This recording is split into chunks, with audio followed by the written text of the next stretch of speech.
지난 주일부터 주님이 가르쳐 주신 이 주기도문에 관하여 살펴보고 있습니다. 지난 시간에는 이 주기도문의 세 가지 특징에 대해서 배웠습니다. 기억하고 계십니까? 세 가지 특징이 무엇이었죠? 첫째는 주기도문은 간결하고 쉬운 언어로 된 기도다. 둘째는 주기도문은 기도의 내용에 순서가 있는데 하나님 아버지를 위한 기도가 우리 자신을 위한 기도보다 먼저 앞에 위치한다. 그리고 세 번째는 주기도문은 우리가 속한 공동체를 생각하며 드리는 이기적인 기도다. 맞습니까? 아니죠. 이타적인 기도다. 지난 한 주간 개인적으로 기도하실 때 이 주기도문의 특징을 살려서 기도하셨습니까? 이렇게 기도하라는 예수님의 말씀처럼 예수님이 가르쳐 주신 대로 꼭 기도하시기를 주님의 이름으로 축원합니다. 우리는 지난 주일에 이 주기도문이 5가지 부분으로 구성되어 있다는 것을 배웠습니다. 5개의 손가락을 이용하여 설명해 보겠습니다. 먼저 첫 번째 이 엄지손가락 부분에 해당하는 것이 무엇이죠? 기도의 상대를 부르는 것입니다. 하늘에 계신 우리 아버지요. 그리고 두 번째 해당하는 이 검지손가락은 하나님 아버지를 위한 기도 3가지입니다. 하나님의 이름과 그리고 하나님의 나라와 하나님의 뜻을 위한 기도입니다. 그리고 세 번째 이 중지는 우리 자신을 위한 기도 3가지입니다. 그 3가지가 무엇이죠? 우리의 필요를 구하고 우리의 제사함 그리고 악에서 우리를 보호해달라는 기도 내용입니다. 그리고 이 약지는 하나님께 영광을 돌리는 성령으로 되어 있습니다. 그리고 마지막 새끼손가락은 무엇이죠? 아멘. 이렇게 끝을 맺습니다. 오늘 이 시간에는 이 주기도문의 첫 번째 부분과 두 번째 부분에 해당하는 기도 내용에 담긴 의미를 구체적으로 살펴보려고 합니다. 이 주기도문의 첫 번째 부분은 하늘에 계신 우리 아버지여입니다. 이것은 기도의 상대가 누구이며 기도자와 어떤 관계인지를 가르쳐 줍니다. 예수님이 주기도문에서 기도에 관하여 제일 먼저 가르쳐 주시는 것은 기도는 대화처럼 상대가 있다는 것입니다. 그래서 기도를 시작할 때는 기도를 듣는 상대방을 부르면서 시작해야 한다는 것입니다. 간혹 어떤 분들은 이 기도를 시작하실 때 이 첫 번째 부분을 생략하고 기도의 본론부터 말하면서 시작하는 분들이 있습니다. 그러나 그것은 바람직하지 않습니다. 반드시 기도의 시작은 기도의 상대를 부르는 것으로 시작해야 합니다. 자, 그러면 기도의 상대가 누구입니까? 주기도문에서 예수님께서 가르쳐 주시는 기도의 상대는 하늘에 계신 우리 아버지입니다. 그냥 우리 아버지라고 하면 이 땅에 우리를 낳아준 이 육신의 아버지로 착각할 수도 있기 때문에 예수님께서는 앞에다가 하늘에 계신이라는 수식어를 붙여서 하나님 아버지임을 분명히 알게 해주셨습니다. 사람들이 기도를 시작하면서 하나님을 부르는 호칭은 여러 가지입니다. 하나님, 주님, 여호와여 이런 호칭을 사용해서 기도를 할 수가 있습니다. 그런데 예수님이 추천해 주시는 가장 좋은 호칭은 무엇이죠? 아버지입니다. 아버지입니다. 복음서를 읽어보면 특히 요한복음에서 예수님께서는 기도하실 때나 말씀을 하실 때 하나님을 가리켜서 항상 아버지라고 부르셨습니다. 아버지라는 호칭은 기도하는 자가 기도의 상대인 하나님을 아버지라고 부를 수 있는 자녀라는 사실을 상기시켜 줍니다. 그래서 기도에 관한 가장 좋은 정의가 무엇이죠? 기도는 하나님 아버지와 대화이다. 기도는 하나님 아버지와 나누는 대화이다. 이것이 기도에 관한 가장 좋은 정의입니다. 그래서 기도는 오직 하나님의 자녀만이 할 수 있는 특권입니다. 여러분 믿으십니까?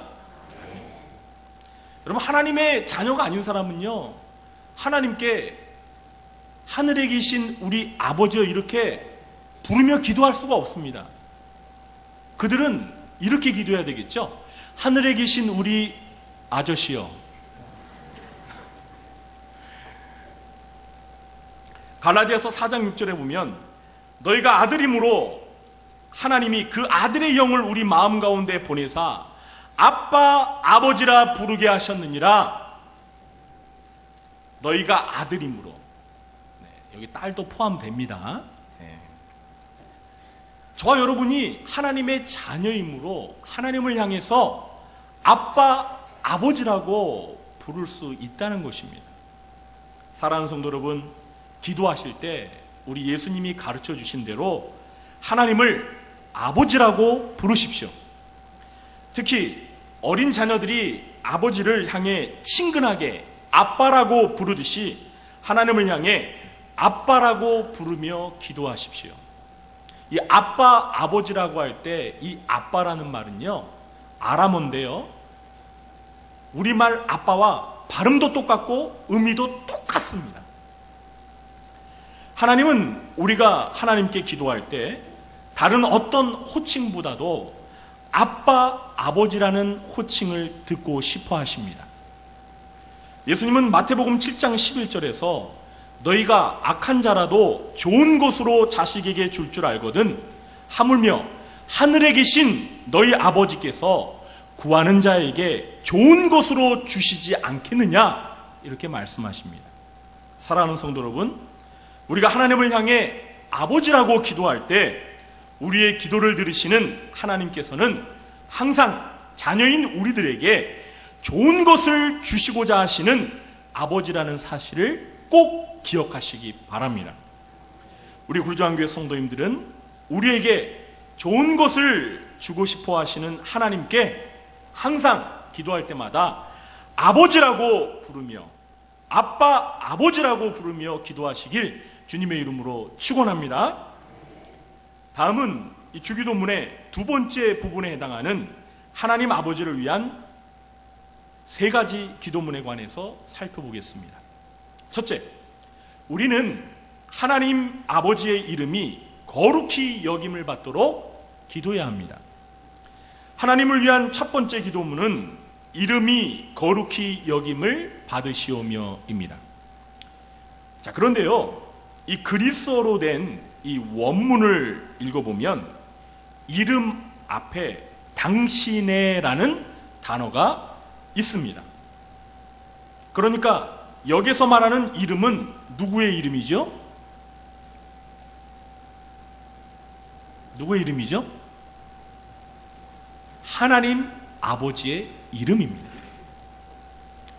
하늘에 계신 우리 아버지여, 당신의 이름이 거룩히 여김을 받으시오며. 당신이 누구예요? 하늘에 계신 우리 아버지예요. 그런데 이 우리말에는요, 하나님을 향해서 이 당신이라고 그러면 버릇이 없다고 그러잖아요. 우리말에는 이 존칭어를 쓰는 그러한 예법이 있기 때문에 원래 이 그리스어에는 당신의라는 말이 있는데 우리말로 옮길 때 이걸 빼버린 겁니다. 그래서 최근에 와서 우리말로 이 번역되어 있는 기도문, 주기도문을 보면은 이 당신의라는 표현 말고 아버지의라는 말을 이렇게 앞에다가 수식어로 넣어서 주기도문을 번역한 그러한 문장들이 있습니다. 저는 이게 참 좋다고 생각을 합니다. 하늘에 계신 우리 아버지여, 아버지의 이름이 거룩히 여김을 받으시오며. 이 이름은 하나님의 이름입니다. 당연한 이야기지만 이 사람과 동물과 사물의 이름이 있듯이 하나님에게도 이름이 있습니다. 여러분, 하나님의 이름이 무엇입니까? 하나님의 이름은 여호와입니다. 혹시 여기에 여씨 계십니까? 네. 네, 우리 교회 여씨 계십니다. 네, 우리 여집사님. 하나님과 종씨십니다. 네. 네, 하나님 가문이에요. 네, 아주 영예로운 가문입니다. 농담입니다. 또 진짜 여씨라고 생각하시고 또 여씨 족보에서 또 하나님 찾지 마시고요. 자, 이 여호와라는 이름은 스스로 존재하는 자라는 의미를 가지고 있는데요. 세상에는 이 똑같은 이름을 가진 동명 이인들이 많죠. 우리 교회도 이름이 똑같은 분들이 계셔서 이름 뒤에다가 이 구분을 하려고 뭐 A, B 이렇게 붙여서 부르기도 합니다. 자, 그러나 하나님의 이름인 여호와는 하나님 외에는 사용할 수 없는 이름입니다. 그러니까 여호와 A, 여호와 B 이런 거는 없습니다.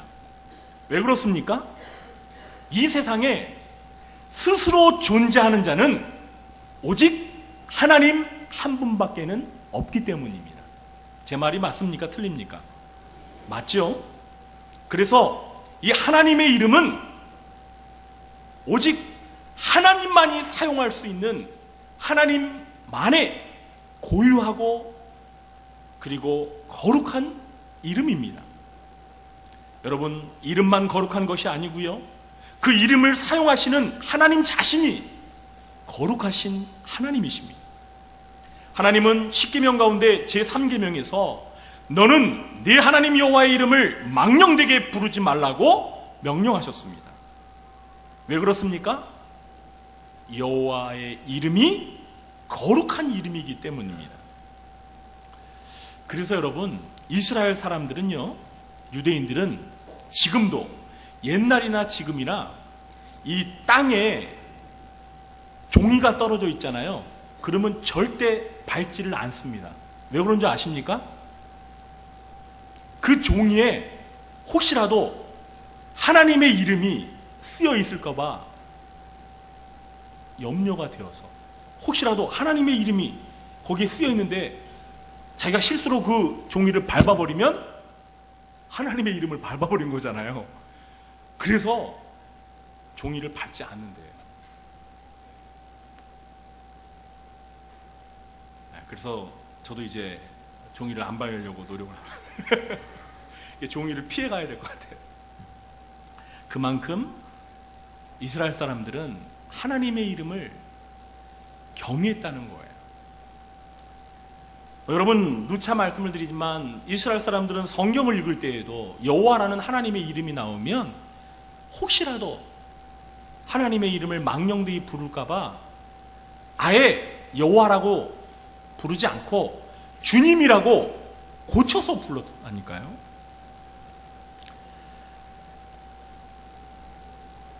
자, 그래서 이 제3계명을 다른 말로 달리 표현하면 너는 네 하나님 여호와의 이름이 거룩히 여김을 받도록 하라, 이렇게 할 수 있습니다.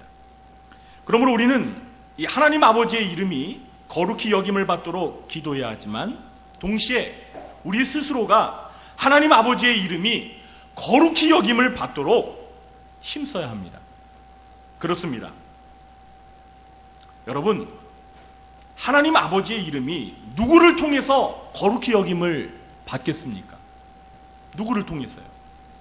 여러분, 불신자를 통해서 하나님 아버지의 이름이 거룩히 여김을 받을까요? 아닙니다. 바로 하나님의 자녀들인 저와 여러분을 통해서 우리 아버지신 하나님의 이름이 거룩히 여김을 받게 되는 것입니다. 여러분, 자식들이 언제 부모님의 이름을 빛냅니까? 자식들이 부모님의 뜻을 받들어 열심히 공부하고 착하게 바르게 살아서 세상에 나아가 성공하고 출세하면 부모님의 이름을 빛내는 것입니다. 그러나 반대로 부모님의 뜻을 거역하고 큰 죄를 짓게 되면 부모님의 이름을 욕되게 하는 것입니다. 마찬가지로 하나님의 자녀들이 하나님의 말씀에 순종하고 바르게 살면 아버지신 하나님의 이름이 높여지는 것입니다. 그러나 반대로 하나님의 말씀에 불순종하고 나쁜 죄를 짓고 살면 하나님의 이름에 먹칠을 하는 것입니다. 그러므로 하나님의 자녀들인 우리가 어떻게 사느냐에 따라서 하나님의 이름이 거룩히 여김을 받을 수도 있고 반대로 비웃음거리가 될 수도 있습니다. 따라서 우리는 하나님의 이름이 거룩히 여김을 받도록 기도하면서 우리를 통해서 하나님의 이름이 거룩히 여김을 받도록 힘써 노력해야 합니다. 사랑하는 성도 여러분, 오늘날 우리나라에서 하나님의 자녀들을 통해서, 교회 성도들을 통해서 세상 가운데 하나님의 아버지의 이름이 거룩히 여김을 받는 것 같습니까? 아니면 하나님의 이름이 비웃음거리가 되는 것 같습니까? 답 안 하셔도 좋습니다. 마음으로 한번 답해 보세요.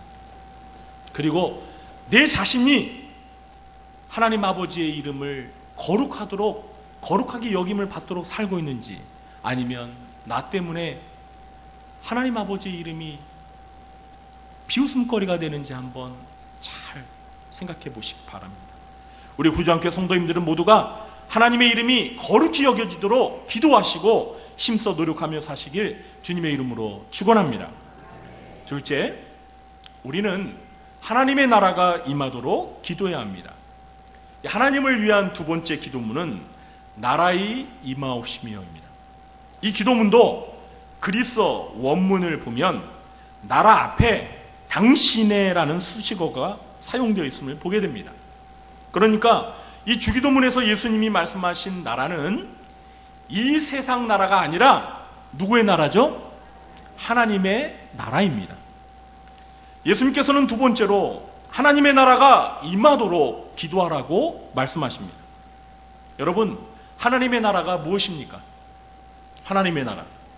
하나님의 나라는 하나님이 왕이 되셔서 다스리시는 나라입니다.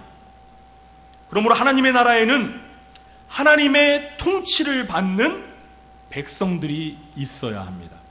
여러분, 어느 나라가 있는데요, 왕이 있습니다. 그런데 백성들이 하나도 없으면 그게 나라입니까? 아닙니까? 네? 그런 나라 있습니까? 왕만 혼자 덩그러니 있는, 백성들은 하나도 없는 그런 나라 있습니까? 없어요. 그건 나라가 아니에요. 그냥 무인도에 혼자 가 있는 거죠. 그건 나라가 아닙니다.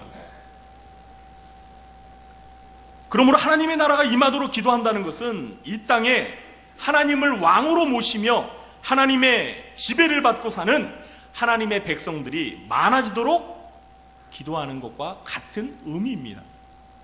다시 말해서 하나님을 믿고 구원받은 하나님의 자녀들이 많아지고 그런 하나님의 자녀들이 모인 교회가 이 땅에 점점 많아지기를 기도하는 것입니다. 그러므로 하나님 아버지를 위한 이 두 번째 기도는 예수님의 지상명령과 깊은 관계가 있다는 것을 알 수가 있습니다. 사랑하는 성도 여러분, 예수님의 지상명령 무엇인지 아시죠? 마태복음 28장 18절 이하의 말씀 말입니다. 그러므로 너희는 가서 모든 민족으로 제자를 삼아 아버지와 아들과 성령의 이름으로 세례를 베풀고 내가 가르쳐 분부한 것을 갑자기 헷갈리네요. 지키게 하라. 그 지상명령 말입니다. 그런데 여러분, 이 예수님의 지상명령은 누구를 통해서 이루어지죠? 네? 크게 말씀해 보세요. 그렇죠. 바로 예수님을 믿는 신자들의 모임인 교회를 통해서 이 지상명령이 성취가 되는 것입니다. 믿습니까? 따라서 하나님을 위한 이 두 번째 기도 역시 하나님의 나라가 임하도록 기도만 할 게 아니라 이 땅에 하나님의 나라 확장을 위해서 부지런히 전도하고 선교하는 일에 기도하는 그 당사자가 힘써 노력해야 한다는 것입니다. 이 땅에 있는 교회는 하나님이 다스리시는 하나님의 나라라고 말할 수 있습니다. 예수님은 하나님의 나라로서의 교회가 모든 민족 가운데 세워지길 바라십니다. 그리고 이것을 위해서 우리가, 교회가, 하나님의 자녀들이 기도하고 전도하며 선교하기를 원하십니다. 저는 우리 구리조항교회가 예수님의 지상명령을 따라 이 땅에 하나님의 나라가 세워지도록 열심히 기도하고, 기도하는 만큼 열심히 전도하고 선교하는 교회가 되기를 주님의 이름으로 축원합니다. 셋째, 우리는 하나님의 뜻이 하늘에서와 같이 이 땅에서도 이루어지도록 기도해야 합니다. 하나님을 위한 세 번째 기도문은 뜻이 하늘에서 이루어진 것처럼 땅에서도 이루어지이다입니다. 이 기도문도 역시 그리스어로 된 원문을 읽어보면 이 뜻 앞에 당신의라는 수식어가 붙어 있습니다. 그러니까 여기에서 우리가 이루어지도록 기도해야 하는 뜻은 누구의 뜻이죠? 저의 뜻도 아니고 여러분의 뜻도 아니고 누구의 뜻이에요? 하나님 아버지의 뜻입니다.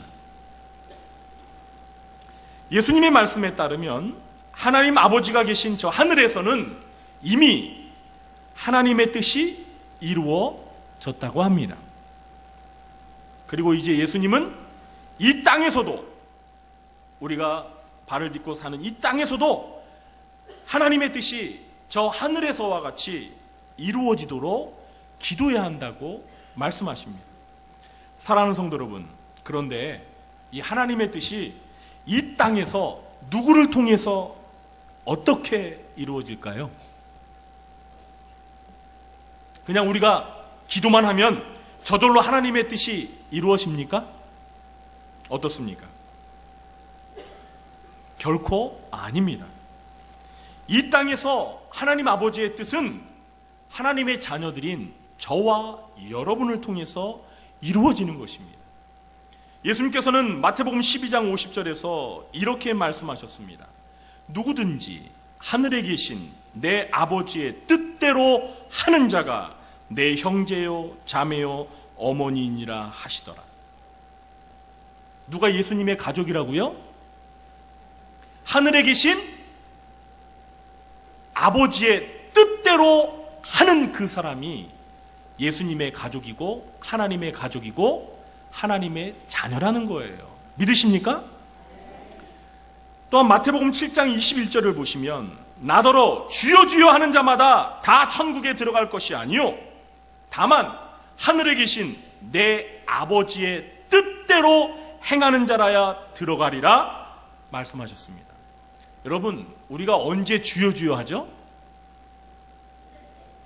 힘들 때, 힘들어서 기도할 때, 그죠? 주여 주여 하고 부르짖으며 기도하지 않습니까? 그런데요, 주여 주여 부르짖어 기도한다고 다 하늘나라에 들어가는 게 아니라는 거예요. 누가 천국에 들어가요? 주여 주여 부르짖으며 기도하면서 하늘에 계신 하나님 아버지의 뜻대로 행하는 사람이 들어간다라는 것입니다. 여러분, 이 사실을 믿으십니까? 그러므로 이 두 가지 말씀을 통해서 우리가 내릴 수 있는 결론은 천국에 들어가게 될 하나님 아버지의 자녀들이 바로 하나님 아버지의 뜻을 행하는 자가 되어야 한다는 것입니다. 여러분, 동의하십니까? 그러므로 하나님의 자녀들인 우리는 하나님 아버지의 뜻이 이 땅에서 이루어지도록 기도하면서 하나님 아버지의 뜻을 행해야 하는 것입니다. 그런데 여러분, 하나님 아버지의 뜻을 행하기 위해서는 먼저 선행되어야 할 것이 무엇이죠? 네? 하나님의 아버지의 뜻을 행하기 위해서는 먼저 뭐가 선행되어야 돼요? 하나님 아버지의 뜻이 무엇인지 아는 게 먼저 선행되어야 합니다. 하나님 아버지의 뜻을 모르는데 어떻게 하나님 아버지의 뜻을 행할 수 있겠습니까? 그래서 사도 바울은 로마서 12장 2절에서 우리에게 이렇게 권면합니다. 너희는 이 세대를 본받지 말고 오직 마음을 새롭게 함으로 변화를 받아 하나님의 선하시고 기뻐하시고 온전하신 뜻이 무엇인지 분별하도록 하라. 하나님의 선하시고 기뻐하시고 온전하신 뜻이 무엇인지 알아라 이 말입니다. 알아야 하나님 아버지의 뜻을 행할 수 있기 때문입니다. 저와 여러분은 하나님의 선하시고 기뻐하시고 온전한 뜻이 무엇인지 분별하도록 힘쓰시기 바랍니다. 자, 그런데 여러분, 이 하나님 아버지의 뜻이 무엇인지 제대로 정확하게 쉽게 분별하는 방법이 무엇입니까? 네? 바로 하나님의 말씀인 성경책을 읽는 것입니다. 왜 그렇습니까?